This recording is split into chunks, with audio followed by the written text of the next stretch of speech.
folks, here we are. We're coming down to the tail end of Central Minex 2023. There's booths being taken down, but we are continuing to chat with people. Someone that I met many years ago has a military background. We're going to get into all that. But when I met him here a couple of days ago, he said to me, "You got to talk to this one, you got to talk to that one." So for that, John, thank you very much. Without further ado, I'm going to ask John Snook to introduce himself. Hi, I'm John Snook. Presently, I'm the Vice President of the Prospector Association of Newfoundland and Labrador. My legacy from finishing high school, I joined the Royal Newfoundland Regiment for 3 years, had a good time, jumped over to the Air Force, became a pilot. For how bad can that be? They sent me to Sea Kings, and I spent my whole career at sea. So great for a chronic seasick guy. But sorry, I got to stop you there. See, you joined the regiment, you went into Reg Force, Air Force, and ended up at sea. Yeah, the Air Force accused me of everything except loyalty, and I thank them for all the seasickness I've had, I must say. For guys that were in the Navy, your journey is a funny one, right? Oh, it just doesn't stop. Life is, you know, if you can pick out the funny parts of life, you'll be laughing all the time. I'm going to ask you a couple of things. First of all, I know you and I chatted about this. I've been in Sea Kings taking off. It's one thing to take off from the tarmac. It's another thing to take off from a ship. Yeah. Tell us a little bit about what makes you tick, John? Why would you even do that? I guess it's like boiling the frog. They slowly walk you into it to realize you're doing things that are crazy. Like one of the best YouTube videos out there is called Sea King Deck Landing. It's only 45 seconds long, and I look at that and go, well, that's a lot of fun. But people look at that and say, that's the craziest thing I've ever seen. Well, I still look at it as fun. I think, you know, well, not to get macabre about it, but I'm sure you've seen some challenging landings and takeoffs. Oh, it's never a dull moment. Like when you go back with the RV with the ship, and the ship's not there, and you got 15 minutes of gas left, things get real exciting really quick. Think about that, folks. How many of you have been driving around, you're on your way to Gander, and you don't know if you're going to make it? So what? Pull off the side of the road. Not what this man did for a living. I can tell you this, thank you for your service, John. That's incredible. I was in the reserves, and I spent a lot of time moving paper from one side of the desk to the other. I don't, you know, my career was interesting, not as challenging as yours. Anyway, so here you are, now you're the Vice President of the Prospectors Association of Newfoundland and Labrador. Yeah. That's a bit of a pivot. Yeah, life just takes you on a journey, and if you can get a laugh every day, you're doing very well. So I retired from the Reg Force in 2013, and my wife wanted to hike the entire East Coast Trail in Newfoundland. It's okay, well, I don't want to step over $1 billion rock and not recognize it. So I hunted around, and the Newfoundland government offered a prospecting course, 12 days, and they say, you're good to go. So I had an idea what prospecting was all about. So I took the course and went over to Stephen Mill, and for $900, the full meal deal, and there was a fella from California on the course with us, and I asked him, what are you doing here? He said, well, I asked around at the best place in the world to learn how to do prospecting is here in Newfoundland with this government course. And I said, does anybody here know that? And he said, I don't think so. So anyway, I went from Sea Kings to prospecting, and the course was amazing. I had an idea what prospecting was about, exceeded all my expectations. And as the course was going along, you know, I started realizing as an anti-submarine warfare officer, crew commander of the Sea King, our job is to go out, hunt, and destroy submarines. So if you look at the Earth's crust as a liquid that takes millions of years to move, and you look at the ocean where it's always going, and you're looking for a submarine that never stops moving, and we can still find the submarine and do our business. But in the Earth's crust, it takes millions of years to move, and the gold never moves. So how hard could this possibly be? So I thought, this should be really, really simple. So anyway, it exceeded all my expectations, and the government do a fantastic job. So you get a grant every year if you apply for it. You can. Really? Yep. You get $6,000 to go out, and believe it or not, $6,000 doesn't go a long way in this racket. When you got to do essays, they're $30 each, and you need 200 of them done. You've just eaten up every cent you got, and it's the only job or profession I know of where you can say to the wife, I want to buy a quad, and she'll say, what color? And I go, great. Normally you get opposition for that, but I got my wife into it too, and she does prospecting, so we both got into it every year. There's so many questions, and we don't have enough time to ask them all. But I can talk for a week. Well, and as Alan would always say, we have the whole internet. Yeah. Yeah. That being said, what I still don't understand what it is you do. Just take me from point A to point B. So you get a grant, but you sit there and you pick a place like. Well, so what you do is after Voisey Bay, the Newfoundland government realized, hey, this is.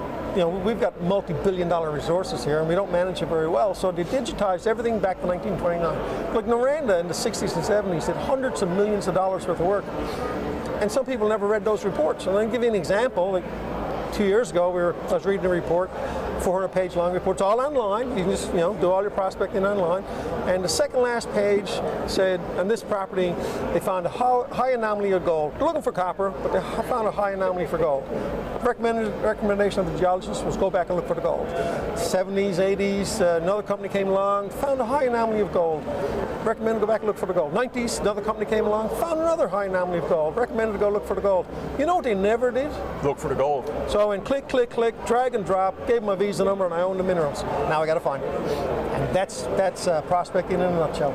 So without revealing exactly where it is, or does it matter to you? Doesn't matter. You own it. Right. I just don't know what's there. That's all. So okay, is it in Central? It is. Yeah, it's between the Beta Spear Highway and Granite Lake. So I need a helicopter to get in there, and the government has another $6,000 grant on top of the prospecting grant for helicopter services. Are you still flying it all yourself now, or? No, but if I have to, I can do it. Yeah. I still have my licenses. They're all civilian and they're good to go. So the only thing is that if normally you go to a helicopter company, I like to rent the helicopter and they go with the pilot. No, I don't want the pilot. Then, all right, do you have insurance? Do you have this? But yeah, like. I don't want the pilot. Yeah, I don't want the pilot. Not many can do that. They scare me. I can see you sitting next to the pilot. Like, don't tell him you know anything about it, right? And then take control of it or something. Let me ask you a question about that. If you're going down the Beta Spear Highway, I guess like if you had to land, you land on the highway. Like, there's not a lot of landing places. Well, I always try to fly IFR. Like, for example, if you fly from Fredericton to Montreal, you go over a lot of area you cannot land on.